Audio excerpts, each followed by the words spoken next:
Mariana, pues muchísimas gracias por entrar a Sala 13 con nosotros para hablar de esta, tu ópera prima, porque sí, ya tienes otros trabajos anteriores, pero bueno, esto es tu primer largometraje y es La frontera invisible. Y bueno, hay un montón de cosas que me gustaría platicar al respecto. Primero, ¿cómo fue que te encontró o que encontraste la isla Socorro? Y luego, ¿cómo fue que te topaste con esta idea de justamente la frontera invisible, que me parece que es pues toparnos un poco entre el paraíso y la prisión, ¿no? Sí, bueno, gracias a ti, Ana. Pues yo conozco el archipiélago de Revillagigedo, digamos su existencia, por unas amigas biólogas que estaban haciendo trabajo de campo allá hace muchos años, en el 2008. Y cuando regresan me cuentan de este lugar increíble, un paraíso natural, las Galápagos mexicanas, en donde no hay población civil y solo hay un pequeño destacamento de la Armada de México. Y en ese momento como que me cautivó la idea de ese espacio, sin saber mucho, y fui a hacer mi ejercicio del CCC documental y bueno, al final no se convirtió en un corto, no se quedó en eso como un ejercicio, pero terminó siendo el primer viaje de investigación que para lo que luego ya se convertiría en la película, ¿no? Años después, casi 10 años después. Justo hablas de 10 años y me preguntaba, porque pues, supongo que debe ser un proceso larguísimo, o sea, algunas cosas que también había comentado el productor Carlos Hernández, y es que supongo que para tener todo este material, como dices, el proceso no fue sencillo. No, eso, la primera vez que fui fue en el 2008 y luego retomé, o sea, decidí ya hacer una película, el país cambió y pensé que era muy interesante regresar ahí y ver desde ese lugar los cambios en el país y particularmente en esa población. Y así fue como empecé a trabajar con Carlos, ya con la idea de hacer una película, un largo, con el nombre de La Frontera Invisible, porque antes se llamaba otra cosa. Y ya en esta nueva etapa filmamos muchísimo. Durante un año fuimos 4 veces y cada vez fueron como entre 4, 5, 6 semanas, dependiendo del viaje. Entonces, pues imagínate, es muchísimo material. Sí, muchísimo material y muchísimo también el encuentro con estos personajes que vemos aquí, que supongo que no sé cómo funciona. Ahí tendrás que contarnos tú que estuviste ahí un poco más de cómo funciona este lugar. O sea, ¿por qué llegan estas personas ahí? Sabemos que todos eligieron este camino por diferentes circunstancias, pero la mayoría es como un poco, y lo mencionan ellos, como haber tenido dos opciones: o me voy por el camino de, digamos, de delincuencia organizada y toda esta cuestión que azota de violencia al país, o elijo esta parte de las Fuerzas Armadas, ¿no? También vemos otros casos como yo sí quería ser militar desde la primera concepción, etcétera, ¿no? Pero ¿cómo fue cambiando? Y mencionas algo muy importante: el país cambió, Mariana. ¿Qué cambió del país? Sí, pues en el 2008, pues eso, era que Calderón llevaba un año y cachito, apenas se estaba transformando esta cosa en esta ola de violencia, en esta guerra en la que vivimos, ¿no? Y la Armada como tal, en esa primera vez que yo fui, pues no sé si ya estaban empezando a participar en labores de seguridad nacional, pero en ese momento cuando yo fui, no paré, o sea, era otra cosa, ¿no? Entonces, de repente, pues cambia el país, la llamada guerra contra el narcotráfico, las Fuerzas Armadas empiezan incluida la Armada, a tener labores de seguridad y pues obviamente la gente que estaba en la Armada, pues le cambió la vida, ¿no? Y ahora era otro su papel. Y eso me interesaba saber qué les había pasado, por qué estaban ahí, cómo se sentían, ¿no? Cómo vivían la vida desde ese lugar, ¿no? Supongo que en todo este tiempo que tuviste oportunidad de estar ahí, como te decía, pues recorriste el tiempo con varios personajes. ¿Qué fue lo que te llamó la atención? No sé si hayas encontrado también como un sentido común en todos ellos, em, o no, o a lo mejor algo que tú tenés una perspectiva y de pronto cambió ya que estabas ahí, ya que los fuiste platicando, ya que fuiste en los diferentes momentos. Sí, para mí fue muy interesante conocerlos más allá del velo de la institución, ¿no? Y conocer a esas personas y ver cuáles eran sus vidas, eso, cómo sentían. Yo creo que una de las cosas por el estereotipo que tenemos, ¿no? Del militar, que es cierto, pues en parte de la institución es una, bueno, y lo dicen ahí, no somos humanos, ¿no? Somos militares. Y ver que hay muchas personas que tienen ganas de contar su vida, que están llenos de reflexiones, llenos de emociones, llenos em, de pensamientos alrededor de qué es ser militar, de cómo les afecta la vida, de cómo viven eso, me pareció muy fuerte y me conmovió mucho también, como descubrir, digo, no que no supiera que eran personas para nada, pero fue muy fuerte como el golpe de humanidad, pues. Y justamente ahí es cuando entra mucho de lo del título que mencionas, y esto, y este contraste muy, muy grande que vemos entre, claro, ¿no? Las imágenes muy bellas de un paraíso, de una tranquilidad, de una paz que, pues, no sé, por ejemplo, aquí en la ciudad, pues no vemos, ¿no? Tampoco vemos en las noticias, que es algo que casi es inalcanzable. Y de alguna manera en los relatos vemos otra cosa completamente diferente, ¿no? El contraste es muy fuerte. Yo pensaba, bueno, estas personas están en medio del paraíso, pero no las siento libres, ¿no? Están, no están disfrutando, ¿no? Y entonces esta como carga emocional que traen me parece muy fuerte porque están ahí, pero no es algo que puedan compartir, no es algo que puedan, como que no llegan a la relajación. Incluso también hay algunos relatos en donde pues aparecen estos tormentos en los sueños de todo lo que han vivido de las secuelas de estar lidiando con la violencia tan fuerte que hay, no solamente en el país, sino que incluso ha llegado a sus familias o personas cercanas, ¿no? ¿Cómo afrontaste esto, Mariana? Pues fue, sí, o sea, para mí creo que mi estancia en la isla, sobre todo en algunos momentos de estar escuchando todos estos relatos, nunca se había, o sea, se hizo muy claro como el panorama de la guerra y de la situación de violencia en la que vivimos. Y era muy loco sentir eso, estar escuchando todo eso justo en medio del lugar más seguro de México. Era un contraste, bueno, como lo es en la película. Y entonces como que desde ahí se empezó, no que no fuera real antes, ¿no? Pero cada vez empezó a tener como más forma para mí este fenómeno que estamos viviendo desde un lado además que normalmente no vemos, ¿no? Que es ese otro lado que nada más está como institucional, ¿no? Y desde una sola cara. Ujú.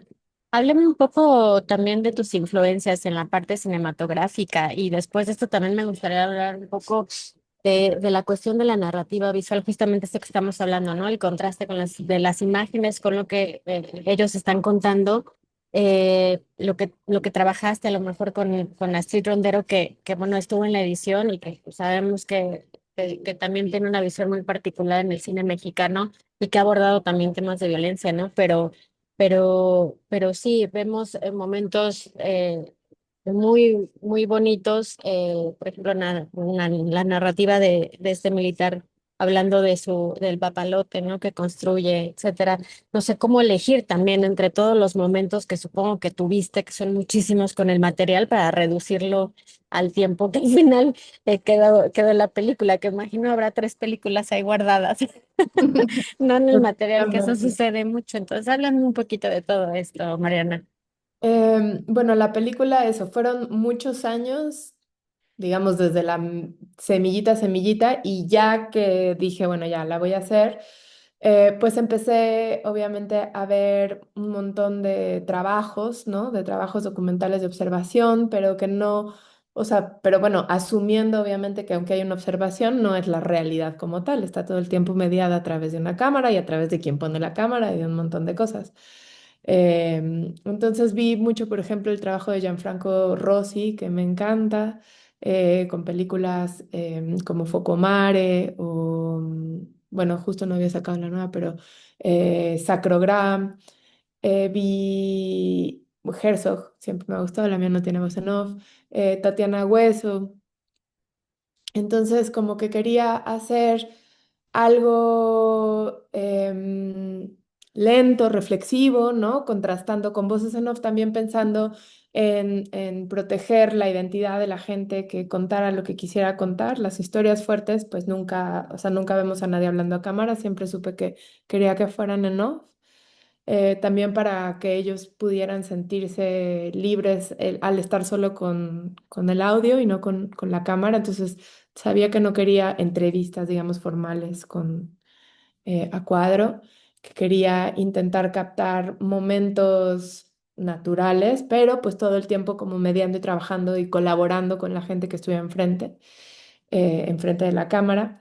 Entonces, pues a partir de eso, pues fui construyendo, digamos, la concepción visual junto con Claudia y Luis y Estempa, los fotógrafos, y pensando también en cómo podíamos hacer para no ser, digo, obviamente uno es intrusivo, pero para ser lo menos intrusivo posible y lo más colaborativos posibles, y que se viera eso, ¿no? O sea, que se viera como que estaba fluyendo la cosa y respetando los tiempos del lugar también, porque pues en el tiempo cinematográfico es un tiempo, el tiempo cinematográfico, pero que recordara un poquito de esta sensación de estar allá, que es como un lugar, como un limbo, como un lugar, sí, al borde como de la realidad y de, sí, como una figura, y que la isla tuviera una presencia, fuera un personaje principal, ¿no? Eso también era muy importante, contar la isla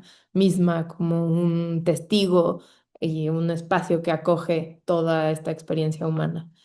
Em, ¿Qué más? Ah, lo de la edición. Uy, sí, eso fue dificilísimo. Fueron, Me fueron imagino. como, fueron como 3 años. Por suerte trabajé, encontré a Astrid y trabajamos súper bien y juntas logramos encontrar una primera estructura. Bueno, varias, como, hicimos como tres, no me acuerdo cuántos cortes juntas y luego ya yo me quedé editándola sola, pero ya como sobre una base mucho más sólida. Y desde que estaba filmando yo sabía algunas cosas. Sabía que quería un huracán o una tormenta y que esa tormenta iba a estar en el clímax, ¿no? Sabía que quería que llegaran a la isla. Eh, Al principio había mucho del barco, por ejemplo, y al final se quedó nada más, sí, pues eso, la llegadita. Lo del papalote, pues fueron esas cosas que desde que las filmamos, pues yo sabía que iban a estar y que además funciona, o sea, es muy sencillo, ¿no? Se les ocurre un papalote, lo hacen, lo vuelan. Y entonces en esa acción muy sencilla, pues sí, ahí tienes una cosita, porque lo que pasaba mucho es que había muchas cosas, había mucha gente barriendo, mucha gente pintando, mucha gente trapeando, mucha gente corriendo y como que había pocas, sí, poco conflicto, pocas acciones que tuvieran como, ¿no? Entonces lo del papalote fue una de esas que nos ayudó a enmarcar. Y creo que algunas cosas, igual que algunos testimonios, desde que estábamos filmando, yo supe que iban a estar y era un poco cuestión de acomodar. Y otros muchos, pues sí, se fueron con todo el dolor de mi corazón. Sí, es muy común porque hay más, sobre todo en documentales, que bueno, tienes una cosa y al final, pues, el material y para darle una narrativa, pues se tiene que dejar fuera muchas cosas, ¿no? Imágenes muy bellas, me supongo, historias por ahí también que al ver ahora no funcionan, etcétera.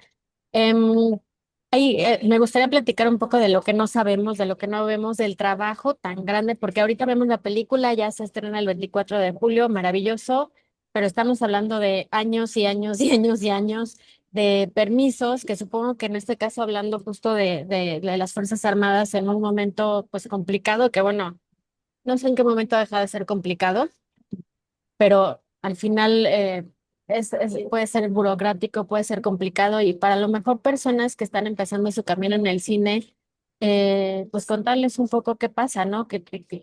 A lo mejor un poco el sentido de estar insistiendo, de no perder la idea durante todos los años, de lo que se requiere. Híjole, pues sí, implica mucha perseverancia, mucha... Creo que tiene uno que aprender a tolerar la frustración, a los nos, a muchos nos. Y creo que tienen que estar muy seguros de lo que quieren hacer y de que y que es algo que les apasione, con lo que tienen mucho compromiso, porque son muchos años de tu vida, son muchos años de la vida de una, de estar ahí, ¿no? Ahí, ahí, ahí, ahí, ahí. Y una va cambiando, y la vida va cambiando, y la realidad va cambiando, y la gente que sale en la película va cambiando, y que todo va cambiando. Entonces uno tiene como que mantener como muy, sí, su objetivo, pero profundo, no solo el grande, de, bueno, quiero hacer esta película que voy a hacer, sino por qué la quiero hacer, ¿no? Y todo el tiempo estar como regresando a eso. Ahora, como te decía, ya la película llega como a este ciclo de alguna manera final o a una nueva puerta que pues es que la gente ya la vea, aunque yo sé que pues has tenido muchos pitch, ha tenido también apoyo y eso significa haber platicado de ella y verla con otros ojos. Estuvo en festivales y también eso es muy importante, pero digamos que ahora llega abiertamente a la gente. No sé si en algún momento también las personas que estuvieron involucradas ya tuvieron la oportunidad de verlas, hubo como ahí algo. Platícame de eso y finalmente pues lo que viene con el estreno de la película. Pues sí, le mandamos a casi todas las personas que salen en el documental, con las que sigo en contacto. Hay un par que no tuve su contacto desde que estamos ahí, pero les mandamos un DVD desde el principio, desde que la película empezó a estar en festivales. La doctora que sale estuvo en Morelia presentándola conmigo, eso fue muy bonito. Y pues a todos les gustó mucho. Nadie más que la doctora, creo que la pudo ver en cines porque pues la vieron en su tele o en la compu. Espero que ahora puedan, digo, está todo el mundo regado por todas partes del país, entonces bueno, espero que les pueda tocar ir a verse. Eso sí, me gustó mucho que la vieran, sí, me dieron buenos comentarios. Y pues ahora lo que sigue, pues es que llegue a la gente y pues esperemos pues sí, que genere reflexiones y conversaciones, ¿no? Interesantes. ¿Te ha sorprendido alguna reflexión a la que se ha llegado ahorita, pues antes de que digamos el público, pero bueno, como dices, Morelia en otros festivales que se ha tenido con esto? Yo sé que a veces es difícil hablar de lo que el cine puede provocar o lo que el cine puede cambiar, pero entiendo que también por algo, por esa necesidad propia y de mover algo en la gente, es que se hacen este tipo de películas, en las películas. ¿Ha habido alguna reflexión que te ha llamado la atención en torno a tu material?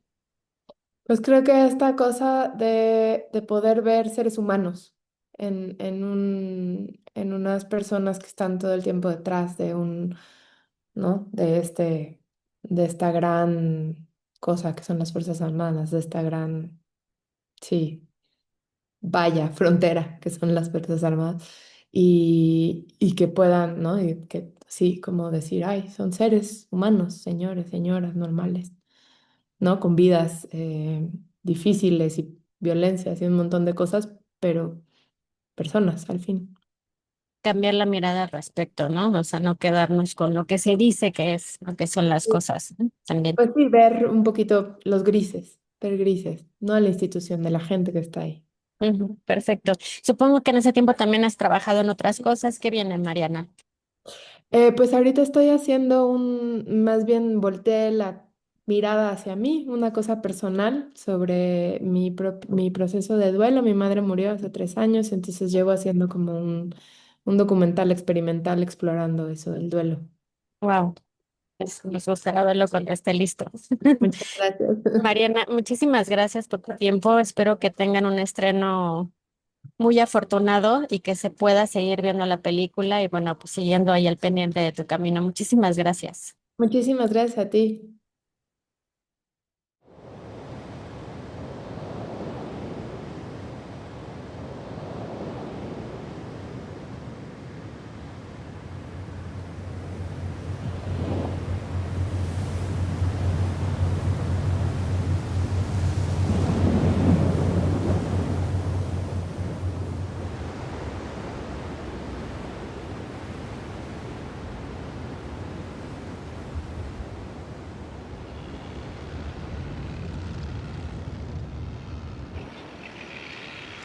el ser militar es el trabajo más difícil de todo el mundo. Nunca me imaginé que fuera tan duro, que pudieras perder tanto. Y pues la verdad, créeme que pues ahí es donde es que me deja la Marina, ¿no?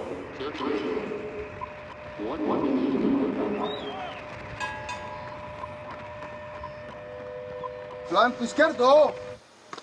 ¡Oh! ¡Francotirador! ¡Francotirador! ¡Será tu misión! ¡Será tu misión! ¡Salvar una vida sin ningún temor! ¡Salvar una vida sin ningún temor! ¡Para todo el mundo serás un asesino! ¡Para todo el mundo serás un asesino! ¡Para el alto mando un soldado elegido! ¡Para el alto mando un soldado elegido!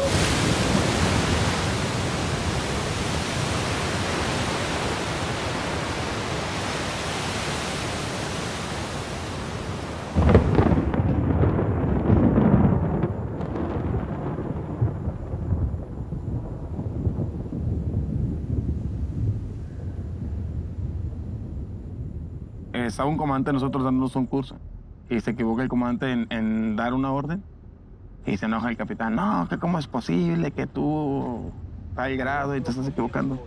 Tranquilo, comandante, le dice, somos humanos. No, no somos humanos, somos militares, le dice.